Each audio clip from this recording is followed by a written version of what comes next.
ഈ challenging video ഒക്കെ നമ്മൾ ഒരുപാട് കണ്ടിട്ടുണ്ട്, കുറേ കണ്ടിട്ടുണ്ട്, കുറേ പേര് ചെയ്യുന്നത് കണ്ടിട്ടുണ്ട്. അവരിൽ നിന്നൊക്കെ വ്യത്യസ്തമായിട്ടുള്ളൊരു കാഴ്ച കണ്ട ഇപ്പോൾ അതാണ് ചേച്ചിമാർക്ക് കൊടുക്കുകയാണ് ഒരു ബിഗ് സല്യൂട്ട്, അവർക്ക് കൊടുക്കുകയാണ് ഒരു കുതിരപ്പോവൻ. നമുക്കൊരു ജോലി ഉണ്ട്, ആ ജോലിയിൽ നമ്മൾ സന്തുഷ്ടവാന്മാരാണ്. നമുക്ക് അയിമെന്ന് കിട്ടുന്നുണ്ട്. ഒന്നുമില്ലാത്ത ആളുകളുണ്ടാവും, അവർക്ക് കൊണ്ടുപോയി കൊടുക്കും. ഫോളോ ഒക്കെ ചെയ്തിട്ടുണ്ട്, പക്ഷെ മണി ചാലഞ്ചിങ്ങിൽ പങ്കെടുക്കില്ല. അതിൻ്റെ ആവശ്യമില്ല. നമുക്കൊരു ജോലിയുണ്ട്, ആ ജോലിയിൽ നമ്മൾ ഹാപ്പിയാണെന്ന് പറഞ്ഞത്. എന്തായാലും ചേച്ചിമാർ സംഭവസാണ്. അല്ലാതെ മനുഷ്യനുള്ളിടത്തോളം കാലം മനുഷ്യത്വം മരിക്കാതിരിക്കട്ടെ. സുന്ദരമായൊരു കാഴ്ചയാണ്, മനോഹരമായൊരു കാഴ്ചയാണ്. ഇതുപോലുള്ള ആളുകളൊക്കെ ഉള്ളിടത്തോളം കാലം സൗഹൃദവും സ്നേഹമൊക്കെ ഇങ്ങനെ നിലനിന്നുകൊണ്ടിരിക്കില്ലേ. അല്ലാത്ത അതി ചേച്ചിമാർ എന്തായാലും സുന്ദരം മനോഹരം.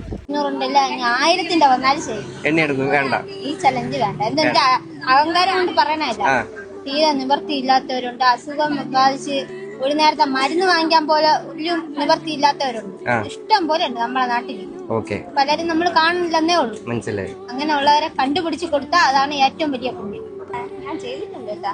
ഇതിൽ ഫോളോ ചെയ്ത ആളിനെന്നാണ് എന്റെ അക്കൗണ്ട് ഫോളോ ചെയ്തിട്ടുണ്ട്. വെഡിങ് മാളും കൂടെ നോക്കണം. അത് നിങ്ങൾക്ക് സംഭാവന വേണ്ടാന്ന് പറയാൻ ഞങ്ങൾക്ക് നല്ലൊരു തൊഴിലുണ്ട് കയ്യിൽ. മഹാലക്ഷ്മിയാണ്, തട്ടിക്കളയണല്ല, നിറഞ്ഞ മനസ്സോടെ തരയാണ്. അർഹതപ്പെട്ട എത്രയോ പാവങ്ങളുണ്ട് ആഹാരം കഴിക്കാനില്ലാത്തതും, മരുന്നിനും ഭക്ഷണത്തിനും ഒക്കെ വേണ്ടിട്ട് അവർക്ക് കൊടുക്കാം.